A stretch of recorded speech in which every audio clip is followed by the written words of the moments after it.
राष्ट्रीय शैक्षिक अनुसंधान एवं प्रशिक्षण परिषद के केंद्रीय शैक्षिक प्रौद्योगिकी संस्थान के रेडियो प्रभाग द्वारा प्रस्तुत है 10 से 14 वर्ष की आयु के बच्चों के लिए भारत की महान विभूतियों पर आधारित कार्यक्रमों की श्रृंखला के अंतर्गत कार्यक्रम जाकिर हुसैन।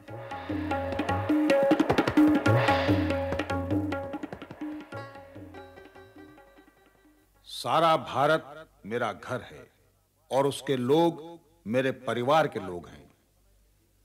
लोगों ने कुछ समय के लिए मुझे अपना मुखिया चुना है। मैं सच्ची लगन से इस घर को मजबूत और सुंदर बनाने की कोशिश करूंगा। यदि मैं अपने देश के लिए कुछ भी कर पाया तो यह मेरा सौभाग्य होगा। ये शब्द हमारे देश के तीसरे राष्ट्रपति डॉक्टर जाकिर हुसैन ने राष्ट्रपति पद ग्रहण करते समय कहे थे। अपने इस छोटे से भाषण में उन्होंने जो कहा वो देश का सच्चा भारतीय ही कह सकता है। डॉक्टर जाकिर हुसैन का जन्म हैदराबाद में 8 फरवरी 1897 को हुआ। इनके पूर्वज सन 1713 के लगभग अफगानिस्तान से उत्तर प्रदेश के कस्बे कायमगंज में आकर बस गए थे। जाकिर हुसैन के पिता का नाम फिदा हुसैन और माता का नाम नाजनीन बेगम था। जाकिर हुसैन के पिता अपने कारोबार के सिलसिले में हैदराबाद आकर रहने लगे। उन्हें पढ़ने लिखने का बहुत शौक था। अपने इसी शौक के कारण उन्होंने वकालत पढ़ी और एक काबिल वकील साबित हुए। बालक जाकिर की प्रारंभिक शिक्षा माता-पिता की देखरेख में घर पर ही हुई। जाकिर अभी 10 वर्ष के ही थे कि उनके पिता की मृत्यु हो गई। पिता की मृत्यु के बाद इनकी मां अपने बच्चों को वापस कायमगंज ले आई। स्कूल जाने से पहले बालक जाकिर ने घर पर जो शिक्षा पाई उसमें कुरान शरीफ, फारसी व उर्दू का ज्ञान प्राप्त कर लिया था। माता नाजनीन बेगम ने अपने बच्चों को अच्छी शिक्षा देने के लिए कायमगंज से इटावा के स्कूल में पढ़ने भेजा। बालक जाकिर अपनी मां से दूर नहीं जाना चाहता था। अम्मा, अम्मा। हाँ बेटा। हम स्कूल नहीं जाएंगे। क्यों बेटा? क्या हुआ? भला स्कूल क्यों नहीं जाओगे तुम? भाई ने कहा है आप हमें पढ़ने के लिए इटावा भेज रही हैं। बताओ ना अम्मा, क्या आप हमें सच ही इटावा भेज रही हैं? हाँ बेटा, भाई ने ठीक ही कहा है। नहीं अम्मा नहीं, हम यहीं आपके पास रहकर पढ़ेंगे। बेटा, हम अकेले आपके बिना इटावा नहीं जाएंगे। बेटा मैं जानती हूँ तुम मुझसे जुदा नहीं रह सकते, मगर तुम्हें अच्छे मदरसे में तालीम भी तो लेनी है ना। हम कायमगंज में रहकर ही पढ़ेंगे। देखो बेटा, जिद नहीं करते। और फिर तुम अकेले थोड़े ना हो, तुम्हारे भाई भी तुम्हारे साथ ही इटावा में पढ़ेंगे। हाँ, लेकिन भैया तो कहते हैं वो बड़े स्कूल में पढ़ेंगे और हम छोटे स्कूल में। अरे पगले, वो तो तुम्हें चिढ़ा रहा है। तुम अपने दोनों भाइयों के साथ एक ही मदरसे में पढ़ोगे और वहीं रहोगे। वहाँ के उस्ताद बहुत अच्छे हैं, तुम्हें बहुत प्यार करेंगे। देखो बेटा, वहाँ खूब पढ़ना और अपने अब्बू का नाम रोशन करना। अम्मा के बहुत समझाने पर बालक जाकिर अपने भाइयों के साथ इटावा चले गए। इटावा के इस्लामिया हाई स्कूल में 5वीं कक्षा में उन्हें दाखिल किया गया। बालक जाकिर अपनी पढ़ाई के साथ-साथ ही कई वाद विवाद प्रतियोगिताओं में भी भाग लेते। विद्यार्थी जीवन से ही जाकिर हुसैन अपनी प्रतिभा से सबको प्रभावित करते। अभी वो 14 वर्ष के ही थे कि उनकी मां की मृत्यु हो गई। इस दुख को युवा जाकिर ने बड़े संयम और धैर्य से सहन किया। एक अच्छे विद्यार्थी की भांति उन्होंने अपनी शिक्षा जारी रखी। सन 1913 में युवा जाकिर देश के महान नेता मौलाना अबुल कलाम आजाद और मोहम्मद अली के संपर्क में आए और उनके विचारों से बहुत प्रभावित हुए। जाकिर हुसैन के मन में भी देशभक्ति की भावना जागी। देश में जगह-जगह अंग्रेजों के खिलाफ आंदोलन हो रहे थे। महात्मा गांधी की जय! महात्मा गांधी की जय! हिंदू मुस्लिम भाई भाई, हिंदू मुस्लिम। जाकिर हुसैन पर भी इन आंदोलनों का प्रभाव पड़ा। 1920 में गांधी जी ने अंग्रेजों के खिलाफ असहयोग आंदोलन चलाया।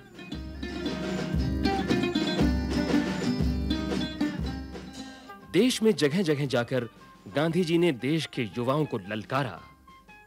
इसी सिलसिले में वो अलीगढ़ भी पहुंचे और वहां के एंग्लो ओरिएंटल कॉलेज के छात्रों को अंग्रेजी शिक्षा देने वाले स्कूल और कॉलेजों का बहिष्कार करने को कहा।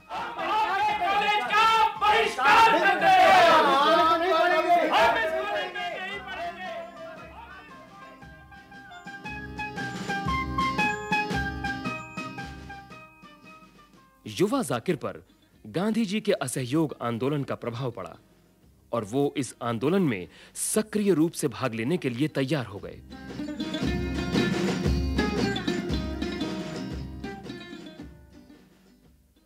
कॉलेज के अंग्रेज प्रधानाचार्य जाकिर हुसैन के इस निर्णय से घबरा उठे।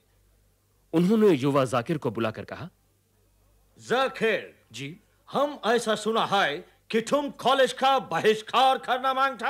आपने ठीक ही सुना है। देखो जाकिर, हम तुमको समझाना मांगता, तुम ये झगड़े में नहीं पड़ो। ये आंदोलन करने वाला तुम्हारा भविष्य बिगाड़ देंगे। मेरा भविष्य आंदोलन से बने या बिगड़े, ये मैं अच्छी तरह से जानता हूं। आपको इससे क्या लेना? अगर तुम्हारा इरादा बदल दे तो हम तुमको उप जिलाधीश बना देगा। मुझे आपकी नौकरी नहीं करनी। मैं ऐसी नौकरी को ठोकर मारता हूं। एक बार फिर सोच लो जाकिर, इससे तुम्हारा भविष्य उज्जवल होगा। एक बार नहीं 100 बार सोच लिया। मेरे लिए मेरी मातृभूमि से बढ़कर आपकी नौकरी नहीं है। मातृभूमि के लिए मैं नौकरी तो क्या, अपना जीवन भी त्याग कर सकता हूं। मैं आपके कॉलेज का बहिष्कार करता हूं। हाँ, मैं आपके कॉलेज का बहिष्कार करता हूं।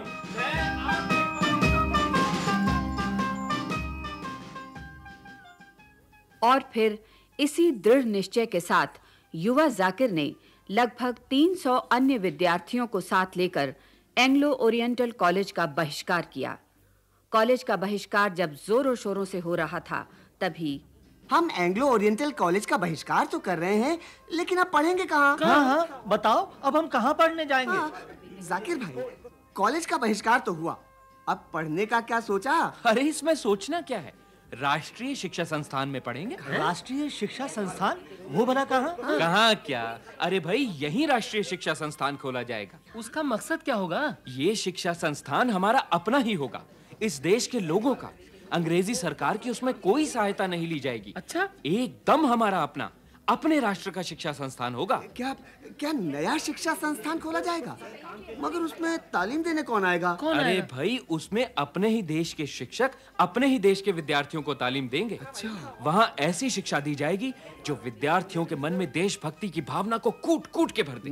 जाकिर भाई, इस नए काम को तो जल्दी शुरू करना चाहिए। हम सब आपके साथ हैं, इस काम में आपका हाथ बटाएंगे। हम सब आपके हाथ बिल्कुल।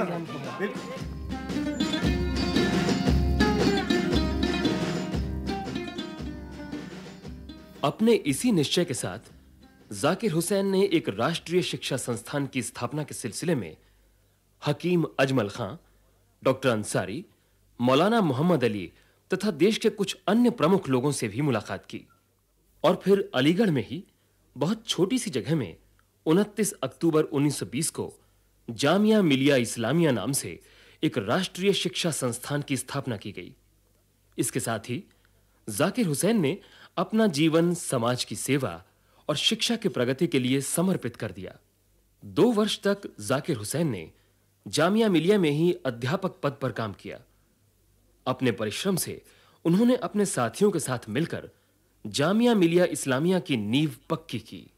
1922 में वे उच्च शिक्षा प्राप्त करने के लिए जर्मनी चले गए। जर्मनी में रहते हुए ही उन्हें तार द्वारा यह सूचना मिली कि आर्थिक संकट के कारण जामिया मिलिया को बंद करने का इरादा है। उस तार के जवाब में जाकिर हुसैन ने हकीम अजमल खां को एक तार भेजा जिसमें लिखा था, मैं और मेरे मित्र जामिया के लिए आजीवन सेवा करने को तैयार हैं। हम लोगों के पहुंचने तक जामिया बंद न होने पाए। 3 साल के बाद वो डॉक्टरेट की उपाधि प्राप्त कर भारत लौटे तो उन्होंने देखा कि जामिया मिलिया की हालत बहुत बिगड़ गई है। यह देखकर डॉक्टर जाकिर हुसैन को बहुत दुख हुआ। जिस संस्था को उन्होंने बड़ी मेहनत और लगन से बनाया था, वही संस्था बिगड़ रही थी। वो जी जान से उसके सुधार में जुट गए। गांधी जी की सलाह पर जाकिर हुसैन जामिया मिलिया को अलीगढ़ से दिल्ली ले आए। यहां भी कड़ी मेहनत और लगन के साथ उन्होंने जामिया मिलिया को स्थापित किया।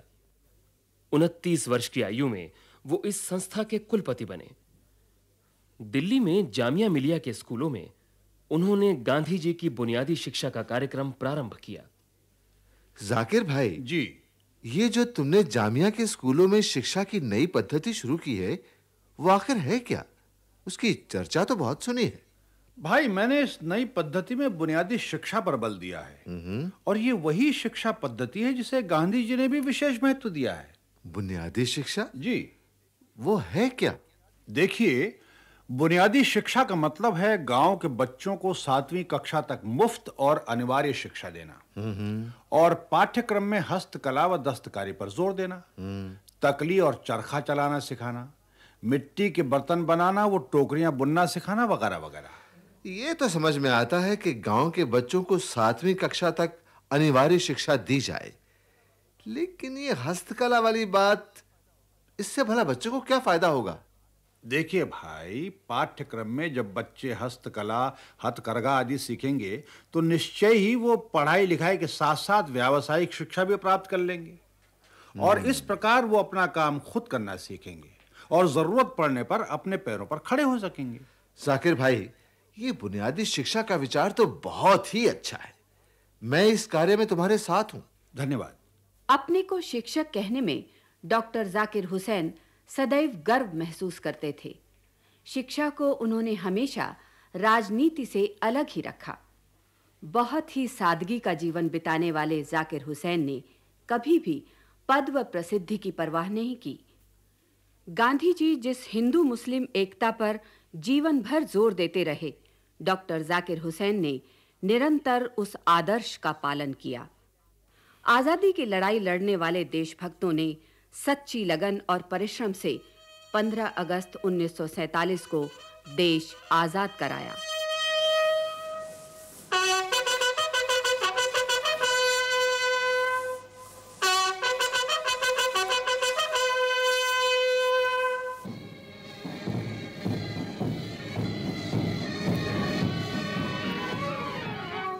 सारे जहां से अच्छा हिंदुस्तान हमारा, हमारा सारे जहां से अच्छा हिंदुस्तान हमारा, हमारा सारे जहां से अच्छा हम बुलबुलें। आजाद भारत को अब ऐसे व्यक्तियों की जरूरत थी जो देश को संभाल सकें, उसे मजबूत बना सकें और उन्नति की ओर ले जाएं। सारे जहां से अच्छा। एक शिक्षक के रूप में डॉक्टर जाकिर हुसैन ने देश की बागडोर संभाली। सन 1952 में शिक्षा के विद्वान की हैसियत से वो 5 वर्ष तक राज्यसभा के सदस्य बने। 1957 में वो बिहार के राज्यपाल नियुक्त हुए। बिहार के राज्यपाल बनकर उन्होंने बिहार के लोगों के लिए बहुत काम किया। सन 1962 में वो भारत के उपराष्ट्रपति पद पर नियुक्त किए गए। देश के प्रति उनकी सच्ची लगन व परिश्रम को देखते हुए 1963 में जाकिर हुसैन को देश के सर्वोच्च नागरिक सम्मान भारत रत्न से विभूषित किया गया।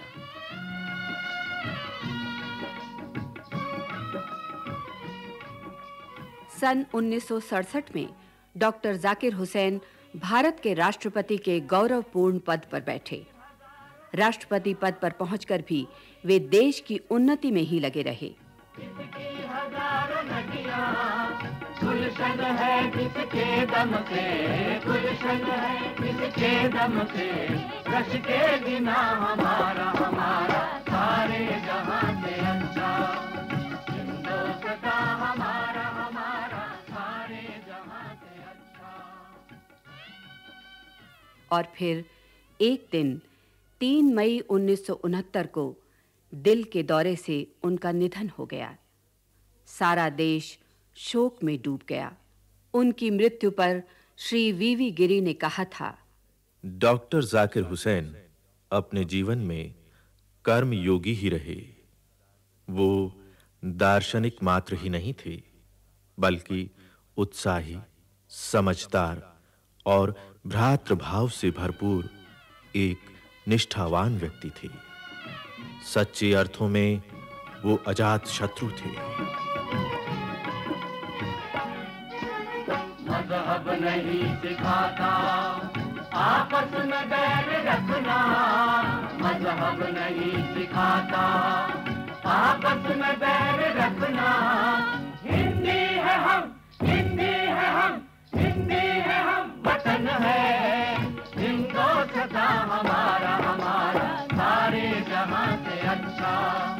हिंदुस्तां हमारा, हमारा सारे जहां से अच्छा।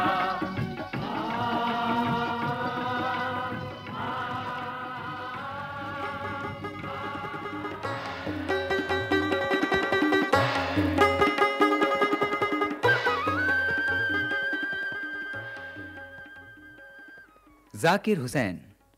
अभी आप सुन रहे थे ये कार्यक्रम। आलेख वीनू भल्ला, विषय संयोजन स्वर्णा गुप्ता, कलाकार विश्व मोहन बडोला, बीना होरा, राम मैनी, मंजू मैनी, बाबला कोचर, नीरज शर्मा, कीमती आनंद एवं मनोज भटनागर, बाल कलाकार यमन कौशिक, ध्वन्यांकन सतीश लाड़े, प्रस्तुति सहयोग वंदना अरिमर्दन तथा निर्माण एवं प्रस्तुति रमेश रानी शर्मा।